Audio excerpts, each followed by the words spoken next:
So Mr. Taberky? Present. Mr. Ray Culbertson? Here. Mr. Chris Schultmeyer? Present. Mr. Bob Culbertson? Here. Ms. Bettinghouse? Here. Ms. Miller? Here.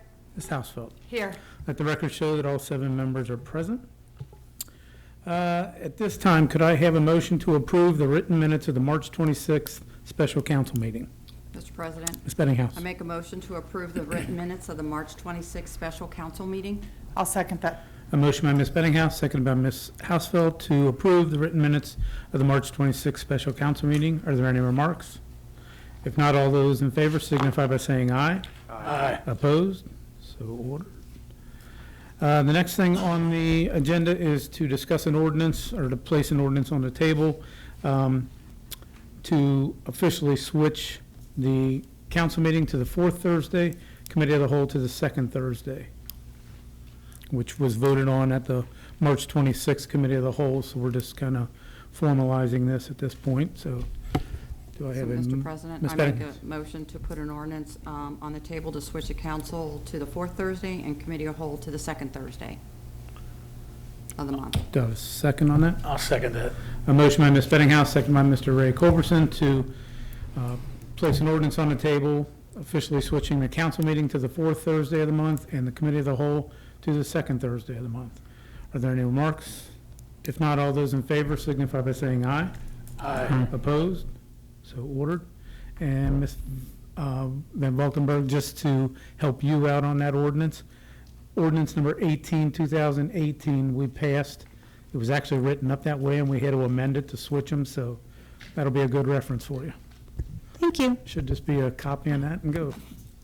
All right, we'll move to reports of administrative officials. Mayor, Mr. Stuchel. Thank you, Mr. President.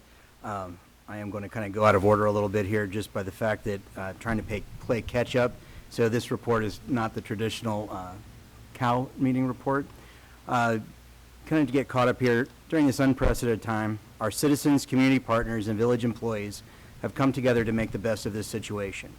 I truly appreciate the efforts of council during this event to relay the concerns of your constituents to in your respective wards and for being on standby. Thank you to the businesses who are able to stay open to continue to provide for our residents, and thank you to those who have supported them. As to our other business partners, such as salons and barbershops, as they open back up, we ask that you please support them, and I'm certain that Mr. Taberky will be very shortly. Sorry. You ain't seen nothing yet. So, as I said, if you please consider supporting them, let's continue to share the love in this village. St. Bernard is a special place, and we have seen so many kind gestures during this event that need to be acknowledged. Our citizens, businesses, community organizations, and schools have been continuously providing positive reinforcement to help us get through this. We have also had so many generous donations for the benefit of our fire, police, and service departments to show that we truly have community partners. I personally would like to thank the following businesses, community organizations, and individuals. Procter & Gamble for donating 55 gallons of hand sanitizer and 1,000 face masks. Smuckers for donating 400 N95 masks. Matthew 25 Ministries for donating face masks, hand sanitizer, and disinfection wipes. Amanda Nielsen from Flower and Earth Handmade Soap for donating hand sanitizing spray. Central Insulation Systems for donating 20 N95 masks. Michael Schran for donating 20 Tyvek isolation kits. For Councilman Don Taberky for donating 4 boxes of N95 masks. The anonymous donor who donated a case of Adora hand sanitizer. And for the Village Pack, who basically provided an envelope of cheer for all of the village employees. Thank you again. As we are able to start getting the community organizations and activities to return in some sort of capacity, we ask for your patience as we look forward to returning to some sort of normalcy very soon. Today, the governor announced that on May 26th that gyms and fitness centers may open, limited contact sports and pools can open. Details about the proper protocol and distancing will be forthcoming. It is our goal to have the aquatic center open for the first week of June, as employees are currently being notified. The German Luau Committee is actively working on planning another successful event where we can bring the community together to celebrate if the restrictions are lifted. The passage of Ordinance Number 8, 2020 is important so that the contract with the excavating company can be signed so that the work can be completed in time for the luau. McClelland Avenue plays an important role in the placement of mechanical rides, so I appreciate your consideration. Unfortunately, I must announce that the Memorial Day Parade and ceremony has been canceled. We will announce an alternate date for the ceremony so that we can properly acknowledge those individuals who have given their lives for our freedom.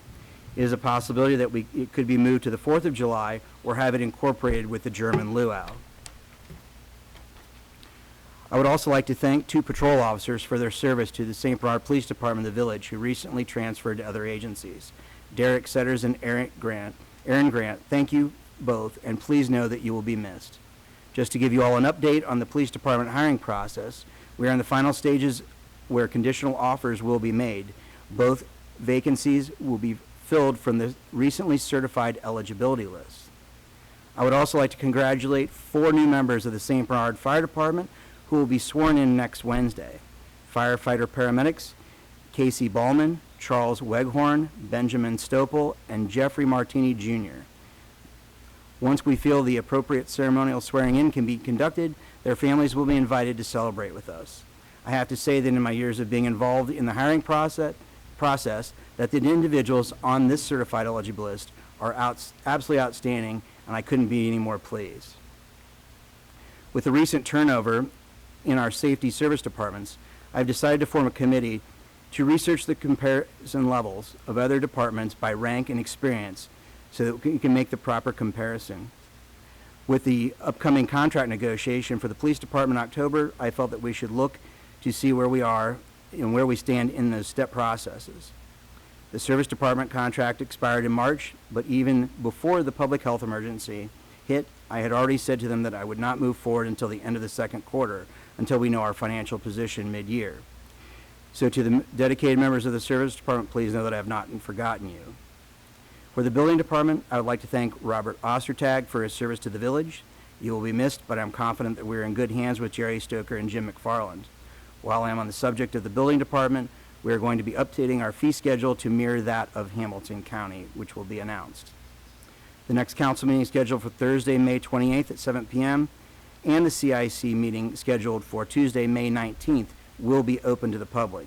We ask that you please bring your own mask and practice proper social distancing, as seating will be restricted. Thank you. That concludes my report. Thank you. I believe Mr. Paul has a report for Ms. Brickway. Yes. Thank you, Mr. President. I am sorry I'm not able to be at the meeting in person due to illness.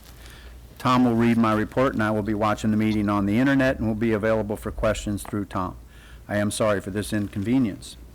The Auditor's Office provided the end of April 2020 revenue, expense, and cash fund spreadsheets via email to all council and the administration. At the end of April, the revenues were up $390,413.18, and the expenses were down $113,314.98 compared to last year. I would like to ask council and the administration to discuss Ordinance 9, 2020. It provides a transfer of $500,000 into the general bond retirement cash account and $500,000 into the employee health plan cash account. It establishes a new line item for alarming monitoring. This line item will be used to pay the company monitoring security system that to the police department previously did. An established revenue line item will be used for the money received for the monitoring. The additional appropriation of $4,000 should get us through the end of 2020. This should be break even. Ordinance 9 includes additional appropriations to 012I9, professional services, $12,000. This is for additional legal services needed for the West Ross Avenue billboard suit. 012K2, miscellaneous, $10,000. This line item has a balance of $12,139.91 as of the end of May 12th. We are using this line item to refund full hall rentals and sports fees. It is also being used for some COVID-19 expenses that will be applying for reimbursement. 012018, landfill and composting, $50,000. This line item has been used a lot in the last few months due to residents staying at home and cleaning out their homes and yards. The landfill tonnage has increased a lot. This is an estimate on the high side. We will review the line item this fall and decrease the appropriation if possible. 015A6. Hall rental refund, $5,000. This is for the rest of 2020 hall rental deposits. The reason we need additional appropriations in this line item is because many people put their deposit down with a credit card, and we refund the deposits with checks. Resolution 9/2020 is the first step in the levy renewal process in case the levy does not pass in August. The Hamilton County Auditor and Board of Election requires the entire process be completed by the August vote. Thank you, Mr. President. That concludes my report. Thank you. Are there any Mr. questions? Mr. DeBerke? Tell me I missed it. The extra $10,000 is miscellaneous. Why is that going up? The miscellaneous 10,000 line item has a balance of 12,000 at the end of May the 12th. We are using this line item to refund full hall rentals and sports fees. It's also being used for some COVID-19 expenses that we'll be applying for reimbursement. Peggy? Yeah. Don has a question. You answered it. You Why is the answered it. 10,000? You answered it, it's fine. Okay, never mind. He got it when I reread it. Any other questions? Mr. President, Mr. DeBerke? make a motion for ordinance 9, 2020 on agenda for the council meeting next week, or 2 weeks from now. And resolution 4?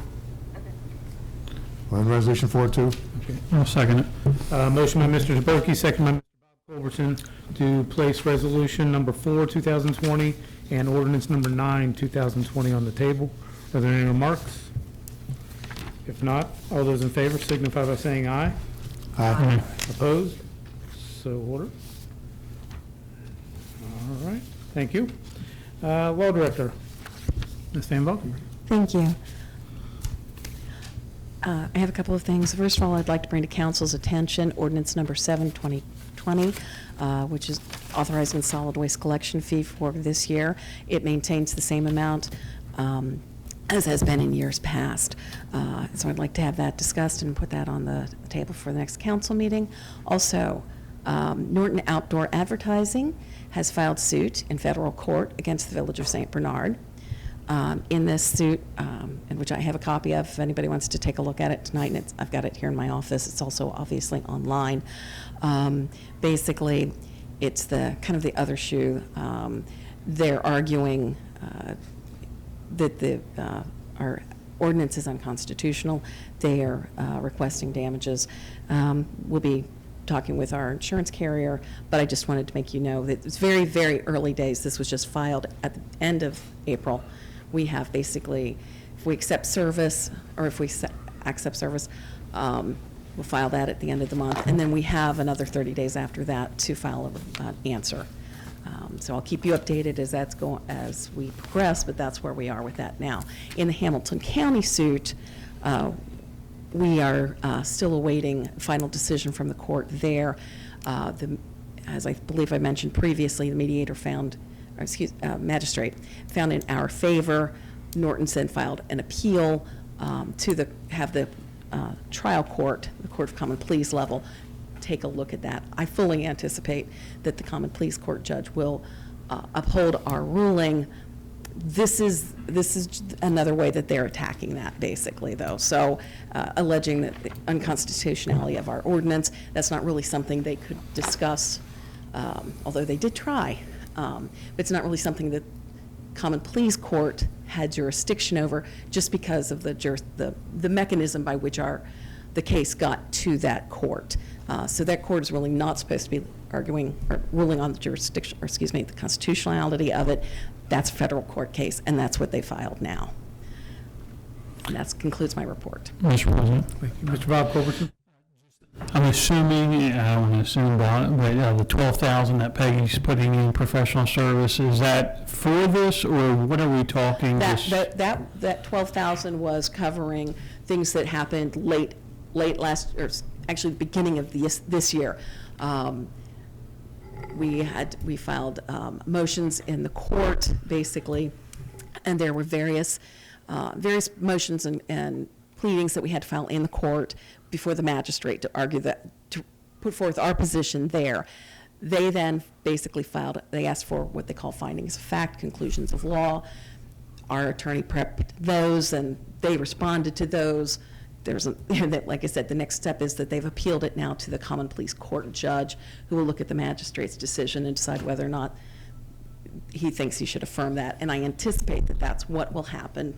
Obviously, I can't guarantee anything. But no, that, unfortunately, that 12,000 is really directed toward the Hamilton County court level, not the federal court. So for the federal court, can we expect, I guess, I mean, I'm assuming that's going to be a lot pricier than local?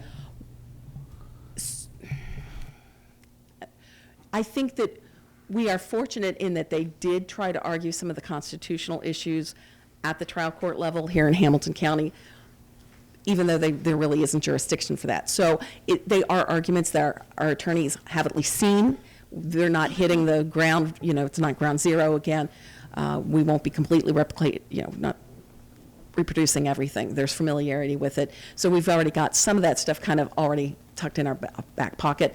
But yes, it will be a whole new set of attorney's fees, unfortunately. Mr. President, Mr. DeBerke. Valerie, we passed ordinance 5, the emergency ordinance for the mayor's authority during this emergency. There's 5 or 6, can't remember. But do we need to rescind that now that we're meeting again, or? I think that might be premature. The court, the governor, it's my understanding, they haven't rescinded that. They're still wanting people not to be, so they were supposed to be social distancing. I think it's still we have something affirmative, and I checked again today, but maybe I've missed it. I didn't see anything that would suggest that we should not still be maintaining what we're doing at present time. So I would say not rescind it yet. Even though we're still going to meet every other week? I'm sorry? We're still going back to regular meetings now, so is there a necessity for that ordinance? That's a different issue. I think from a public health point of view, I don't think we should rescind it yet. I haven't seen, like I said, I did not check the website as thoroughly today as I have on other days. I was kind of looking for like the pool issues and things like that. But I don't think I've seen anything yet that addressed people coming together in public at these kinds of meetings. And as the legislation passed, they basically said, we can carry on with these kinds of things and that until the end of the year or until there's something from the mayor or the director of health that moves back away from what has already been put in, what they've already said should be in place. So until we have that, I don't think we should rescind that. Mr. President, Mr. Stuchel. the ordinance or the resolution basically states that it rescinded automatically once he lifts the order. I mean, it's no longer, the governor itself, once he declares that the state of emergency is no longer in effect, it's done and over. I mean, it wouldn't continue. But I have every intention from this point forward, now that we are able to actually bring people together, we are able to allow for citizens in the community to come forward at and attend our meetings, to operate as we previously did. Now, if my only concern about this would be is that if there was a potential second wave, or if there was an issue where, the governor basically did not allow for us to do what we're doing right now, then we would be right back in the same spot. But it's over as soon as he declares it. I did actually put in the self-actualizing language at the tail end of that ordinance. So I don't think we need to, I don't think we need to affirmatively take steps. Who's on? Okay, I don't think we need to affirmatively take steps at this time. It will self-actualize. Mr. President, I'll go ahead. Question for everybody else on ordinance 7, the solid waste fee. A lot of businesses have been operating. I know residents have been putting a large amount of trash out, put nicely. But we have businesses that aren't open or open part-time. Some residents aren't working. I would be in favor of pausing the solid waste fee for as long as this condition goes on with people out of work and stuff, and businesses aren't open full-time. I don't know if anybody else has any opinion on that. Mr. President, Mr. Ray Culbertson. just along the same lines with ordinance 7, this question's for Valerie, I guess. If we haven't passed this to renew it, how are we able to collect on it?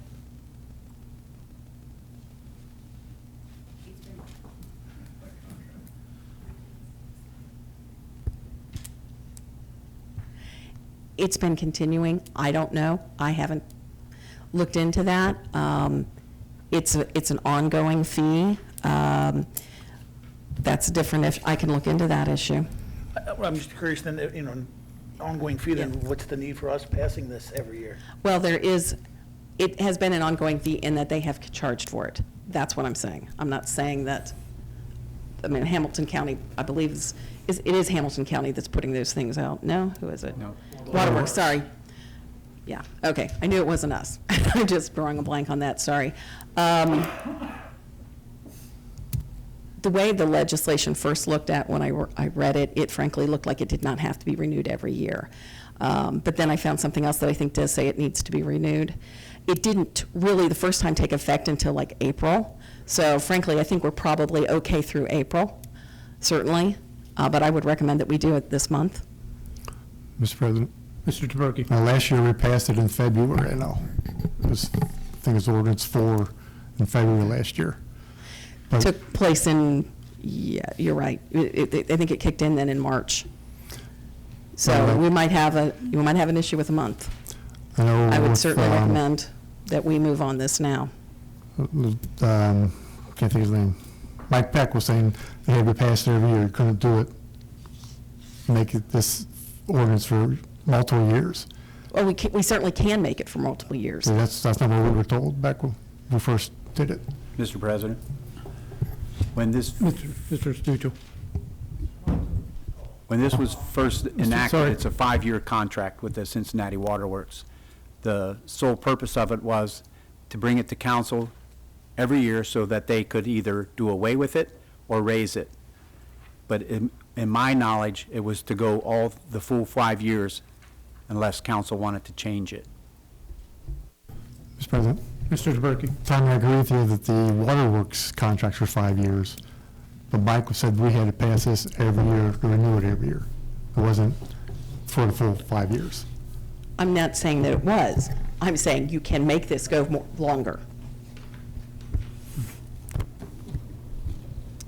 Mr. Schultner? Do we have, if we were to decide to hold off on it, do we have an idea of what that does to our budget, or how much we bring in because of it, or how would that work? $300 and some odd $1,000 a year, Mr. President, off the top of my head. I was going to say it ranges between $24,000 and $28,000 a month. Yes. Yeah, my suggestion would be to pass it. Wholeheartedly. Well, if we're not going to pass it, certainly I feel like we need more feedback on how we come up with that money, right? It's not going to come out of the clearly. Anything else under yours, Valerie? No, Okay. Mr. President, Mr. President. Mr. Bob Culberson? real quick on the pool, I know there's, Jonathan said they were going to open it up, and some people were texting me, because I guess part of the governor's directive was you had to have a local public health department, which we did away with. So does that cause an issue, or can we do the Hamilton County? Mr. President, Mr. Taberky? we are under Hamilton County Board of Health. But they also, the pool is allowed to open, but they said no water parks. So the shallow area with the squirting toys, is that considered a water park or pool? I have no clue.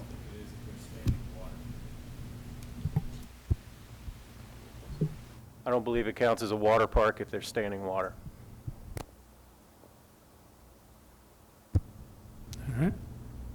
I would agree. I think they're, if they were freestanding, like at some of the Hamilton County play areas, that would be one thing, but the ones that we have are fully in the water.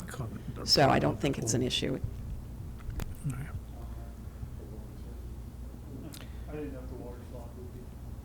All right, at this time, do I have a motion to place that trash fee ordinance on the table for the next council meeting? Mr. President, Ms. Bettinghouse? I make a motion to put ordinance number 7, 2020 on the council in 2 weeks for the second trash that. ordinance. Motion by Ms. Bettinghouse, second by Mr. Schultmeyer, to place the trash fee ordinance on the table. Are there any remarks? If not, all those in favor signify by saying aye. Aye. Opposed? So ordered, that will be on the table. Thank you. Treasurer, Mr. Ungerer. Thank you, Mr. President. This evening, I have a statement from First State Bank. Our total there at the end of April 30th, 2020 totaled $5,653.71. And that concludes my report. Thank you. Safety and Service Director, Mr. Paul. Thank you, Mr. President. You have heard the auditor's report, $50,000. I was hoping to be on the high side, but 2 days ago I received the last 2 weeks of April's bill. The average dollar amount for 2 weeks for solid waste, that which is picked up by the packers, is usually $4,320. The first 2 weeks of April was $5,116.43. The second 2 weeks were $5,558.49. The average dollar amount for 2 weeks of open container, these are curbside pickups by dump truck, is $3,292. The first 2 weeks of April was $9,042.26. The second 2 weeks was $10,028.89. For those who are unaware of how enforcement of our ordinances work, I will explain. When private property is involved, as in Surefine and Dollar Tree, we as the village cannot just go in and take their trash or clean up their property. If we did, we would be trespassing, and following would come a claim that that was a good tire, mattress, etc. So communication has to occur through letters, then certified letters, then meetings, and finally coming to conclusions. I have met with the owner of Surefine, who is allowing me to adjust the cameras more toward the dumpsters to help identify illegal dumpers. They also intend to put 4 more cameras on the south side of the building. Dollar Tree refuses to meet because I reported them to the Hamilton County Health, so I called the owners of the property, and Mayor Stuccio and myself met with the representative. He had ordered the cleanup, which was completed immediately. I am now waiting for the email address of the Property Maintenance Division of Dollar Tree Corporation. I have asked our police to make their presence a little more visible. It takes time. That concludes my report. Thank you. Tax Commissioner / Administrator, Ms. Helms. Thank you. I have a couple things tonight to go over. I'll try to be as quick as I can. First of all, are the numbers for April. Tax collections for April were $832,570.92. Tax refunds for April were $7,523.55. The village is down 22.26% in tax revenue from April of 2019. And due to the 7/15 extension to file, only 28% of taxpayers have filed their 2019 return so far. And then there's a couple other items. One is the current municipal tax lawsuit. I don't know if you guys remember that going on. It had to do with House Bill 5 and House Bill 49. The Ohio Supreme Court heard oral arguments virtually on Thursday morning on the lawsuit challenging the constitutionality of the centralized collection of municipal net profit income taxes, as well as provisions in HB 5, the 2014 Municipal Income Uniformity Bill. This lawsuit began in November 2017, filed by 200 municipalities in Ohio. The lawsuit challenged the constitutionality of provisions of House Bill 49, which mandates that businesses be able to centrally file their net profit income taxes through the state via the Ohio Business Gateway. The state then distributes the money, which usually takes about 2 months before we get it, with an added 0.5% fee back to the state. So they're charging us 0.5% to process these returns. St. Bernard has no ability to review those returns, especially when the businesses request a refund. A 50% impoundment fee is also issued for noncompliance when municipal requests are not answered on the state's time schedule. The Supreme Court justices questioned the state why they felt they could charge the 0.5% collection fee and questioned whether the state could charge whatever they wanted. I did watch this live, and they did seem to be really interested in this case. Council representing our members made a strong case for the ability of the municipality to levy and collect municipal income tax and being protected by home rule. They also strongly contested the language regarding levy versus collect in the bill. A decision from the court is expected within the next 3 to 5 months, and at most before the end of the year. So there's that. Is there any questions on that so far? Mr. President, it's 7:30, that's the time for the special council meeting, so can you hold off on that? But Yeah. before we go to the council meeting, I'd like to make a motion to put ordinance 8, 2020 on the table at the special council meeting is for the McClellan Avenue project. A motion by Mr. DeBerke, second by Mr. Bob Culbertson, to place ordinance number 8, 2020 on the table for consideration. So at this time, we will have the special council meeting since it was scheduled at 7:30. Vote. Vote to put it on the table. Yeah, I was going to, I'm getting there. At this time, we'll call, does everyone, excuse me, a motion by Mr. DeBerke, second by Mr. Bob Culbertson, to place ordinance 8 on the table. Are there any remarks? If not, all those in favor of placing it on the table, please signify by saying aye. Aye. Opposed, so ordered. All right. At this time, clerk, could you please give the first reading of ordinance number 8, 2020? Huh? This is the special council meeting scheduled for 7:30 to discuss ordinance number 8, 2020. We will now have the first reading of ordinance number 8, 2020. Ordinance number 8, 2020. An ordinance authorizing the service director to enter into a contract with Rack and Ballard Excavating Company, Incorporated, and declaring an emergency. Members of council, you've heard the first reading of ordinance number 8, 2020. What is your pleasure? Mr. President, Ms. Bettinghouse? I make a motion to suspend with the second and third reading of ordinance number 8, 2020. Second, Mr. President. A motion by Ms. Bettinghouse, second by Mr. DeBerke, to suspend with the second and third reading of ordinance number 8, 2020. Are there any remarks? Mr. President, Mr. DeBerke? as it says in Section 2 of the ordinance, the amount of $239,604.45, this entire project is being paid for by Greater Cincinnati Water Works. It's for McClellan Avenue down by the library. Any other remarks? Mr. President, Mr. Bob Culbertson? on this contract, all overages are covered by the Greater Cincinnati Water Works if this goes over, or is this just limited to 239 for this project?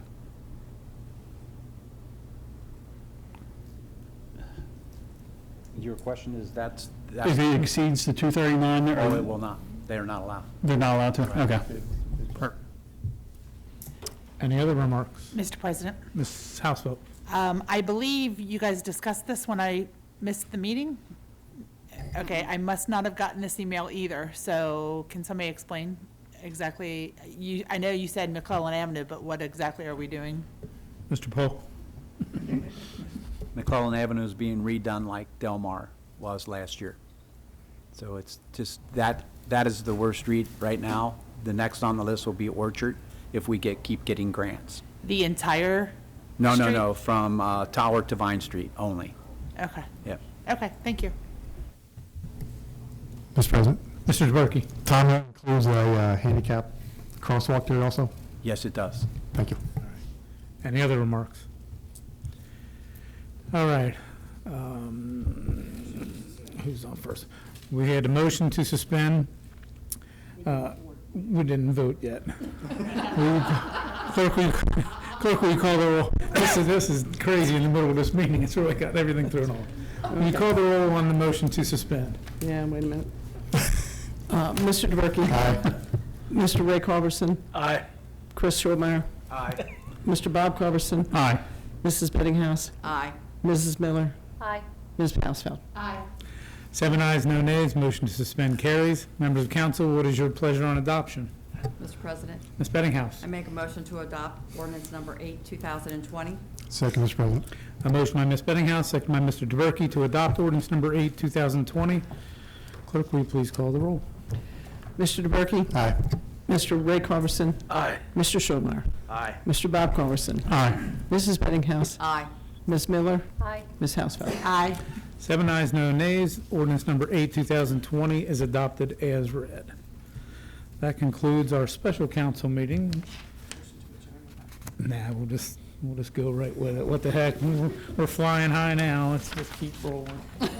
All right. You gotta practice, Steve. This time, we will get back to our committee of the whole. Ms. Helms, you may continue where you were. I knew 7:30 was a push. Okay, and then there's another thing I'd like to go over.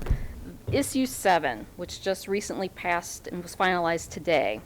So in November of 2019, the Cincinnati City voters approved Issue 22, the ballot measure that set up an earnings tax rollback in the event that Issue 7 was approved. Issue 7 was approved and finalized today. That's the Metro bus thing that I think everybody knows about. Anyway, the rollback is 0.3% on the 2.1 earnings tax for workers in Cincinnati. The passage of Issue 7 will result in an increase of sales tax to 7.8% for Hamilton County. So how does this affect St. Bernard? We currently allow the 2.1% reciprocity for taxes paid to Cincinnati. This rate will drop to 1.8% beginning in October of 2020. So taxpayers who work in Cincinnati will owe St. Bernard the 0.3%. For an example, if you make $50,000 per year, 2.1% in tax is $1,050. Those who work in Cincinnati will only pay 1.8%, which is $900. And they will owe the city of St. Bernard the $150 difference. That's just an example. It will increase our revenues by how much, I need to see the numbers, I'm not sure right now. This will change the tax return for many of our residents. For many that have filed in the past and it was a wash, then they would not owe St. Bernard tax. Now they will owe the 0.3% to St. Bernard. Other cities such as Norwood, Amberley Village, Cheviot, and Elmwood Place, to name a few, will be affected by this as well. I just wanted to keep you guys in the loop on that. And that concludes my report. Mr. President. Thank you. Mr. Taberky. I know we talked before, have you done any more research about working from home? All the businesses I've talked to say they're going to do a lot more people working from home. Is that any clue about how bad that'll affect us or not? Well, I've talked to several people from SWOTA, which is the organization where all the tax community, we all communicate together. But the governor specifically stated during this emergency crisis that there will be no change. You can't say, oh, I work from home, I want a refund for the last 2 or 3 months. That will not happen. I don't have that information with me, but I do have it in my office. So when the time comes, I will be posting it on the website, what the governor's orders were, and informing the public on that. Now, as far as going forward, your guess is as good as mine. I mean, if everybody started working from home, it's going to change for everyone, not just us. I don't see any language like that out there now, but it's too early to say. Okay. Leanne, so when's this going to take effect? Currently, it looked like when I looked on the Inquirer today, they're thinking because of all the COVID stuff, it was supposed to go into effect July, but now they're pushing it back to October of 2020. So we really only see, partial year effect next year, and then, in 2021, we'll see, the full effect of this. And then in change. 2021, for someone like me that works in Cincinnati, would I be required to pay quarterly ahead of time to you guys? No, it depends on what you make. We have a $200 threshold. So if it's a smaller amount that you're going to owe us every year, I'm not going to do quarterly. But if there is, say you end up owing us an extra $500, $600, $700, then you would be required to do quarterly. Okay, thank you. Mr. Shomar. Leanne, can you explain, I think I heard you say it would increase our revenue? It will increase our revenue, obviously.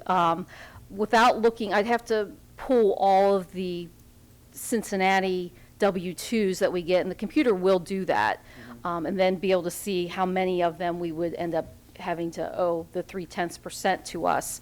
It's too early for me to pull that information now. I would need a full year of working those tax returns to see, where we had to tax those people. I'm guessing, just from experience, my best guess would be a $50,000 to $100,000 revenue increase. So like right now, if somebody works in Cincinnati, they pay us 2.1%. Well, they Or pay Cincinnati 2.1. Cincinnati gives us that 2.1. We don't get it. Oh. We give reciprocity, meaning we honor the fact that they paid that municipal tax. So now they would pay us the delta, and we would get the delta. Okay, that makes Right. sense. All right, thank you. Any other questions? All right. This time we'll move to reports of standing committees. Finance, Mr. Taberky. Thank you, Mr. President. Just like to thank Officer Setters, Grant, and Bob Ostertag for their years of service to the village. Close my report. Thank you. Safety, Mr. Ray Culbertson. Thanks, Mr. President. Most of everything I had to say was touched upon by the mayor in the first half of the committee of the whole meeting. I too would like to thank Derek Setters, Aaron Grant, and Bob Ostertag for their service to the village. And there will not be a block watch meeting until further notice. That concludes my report. Thank you. Service, Mr. Schulmeyer. I've got the reports combined for March and April, and as follows. Trucks placed in residence, 64. Dumpsters placed at residence, 70. Special pickups at residence, 716. Tons of garbage taken to the landfill, 401. Recycling report, tons of recycled material, 76.62. Pounds of scrap aluminum, 300. Pounds of scrap metal, 17,030, and 304 tires. The only other thing I wanted to add is I think I saw in the paper that both Wiedemann's and St. Bernard Pub will be open for outdoor business starting Friday, I believe. So I just wanted to let everyone know that. Concludes my report. Thank you. Public Improvements, Mr. Bob Culbertson. Thank you, Mr. President. As the mayor said earlier, CIC will meet this coming Tuesday. Also, tomorrow is the deadline for anybody interested in the vacant Park Place lot. So get your applications in tomorrow. That concludes my report. Thank you. Laws, Contracts, and Claims, Ms. Bettinghouse. Thank you, Mr. President. I will be meeting with Valerie sometime this week, and we will be going back over the anti-discrimination ordinance that we had in place before all this happened, that we were discussing, just to make sure that we have everything, and then we will move forward on that. So more to come on that. Thank you. Marketing, Ms. Miller. Thank you, Mr. President. I would like to let the citizens know that due to the stay-at-home order that is still in place for the state of Ohio, that all village events scheduled for May were canceled. Outdoor dining is opening in Ohio effective 5/15, May 15th, tomorrow, and dine-in will be starting back on May 21st, with guidelines to follow as issued by the state of Ohio. Local barbershops and salons are also able to start back up tomorrow, 5/15. Please continue to support our local St. Bernard businesses. I'd also like to mention that the St. Bernard Women's Club will be sponsoring a youth neighborhood art contest. Parents can help. If you are interested in participating, email your name, address, and phone number to cityclerk@cityofstbernard.org by May 20th, and the judging will take place on Saturday, May 23rd from noon to 2 p.m. I also have some recreation updates. Summer and fall sports signups will occur this Saturday, May 16th from 11 a.m. to 2 p.m. at the Outdoor Aquatic Center. Signups will be accepted for summer t-ball, summer swim lessons, along with fall say soccer and lollipop soccer. There is an adjusted schedule for these activities, which will be published in a newsletter set to go out tomorrow, Friday the 15th. Also, as a reminder, all activities are subject to change per the governor's orders, CDC guidelines, and the recommendation of the local health departments. It's best to sign up for these activities now and receive a refund if they are canceled, rather than waiting for the full clearance and risk being left off of a team. And that concludes my report. Thank you. Business and Industry, Ms. Housel. Thank you, Mr. President. I was given a report. Jobs Ohio and Ohio Department of Commerce Division of Liquor Control announced that they will be offering a one-time rebate to bars and restaurants to defray the cost of restocking high-proof spirits liquor. Beginning in mid-June, or mid-May, Jobs Ohio will provide a $500 rebate in high-proof spirit liquors to eligible permits for purchases made through Ohio Liquor Contract Agency. Permit holders must register to be eligible for the rebate. There are more than 13,600 eligible permits in Ohio, totaling $6.8 million in potential rebates available to bars and restaurants. To view qualifying permits and to register for the liquor rebate program, visit wholesale.HHLQ.com. Thank you. That concludes my report. Thank you. All right, I guess that pretty much wraps it up. So I'm showing one resolution and 3 ordinances that were placed on the table for the next council meeting.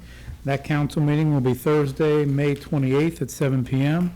I guess the question I have for that, as well as the CIC meeting, I guess it's for the mayor, or I don't know who, are we required to take temperatures at those meetings or anything, or are we hoping that people are doing that themselves? Mr. President, Mr. I was Schaefer. actually going to ask the fire chief if he would be willing to do that for the next public meeting.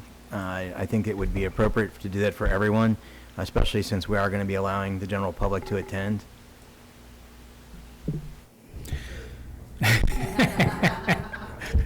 No pressure. All right. At this time, I will entertain a motion to adjourn. Mr. President, Mr. Ray Culberson. I make a motion, we adjourn.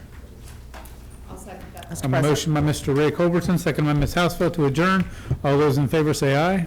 Aye. Opposed? So ordered. We are adjourned. Anybody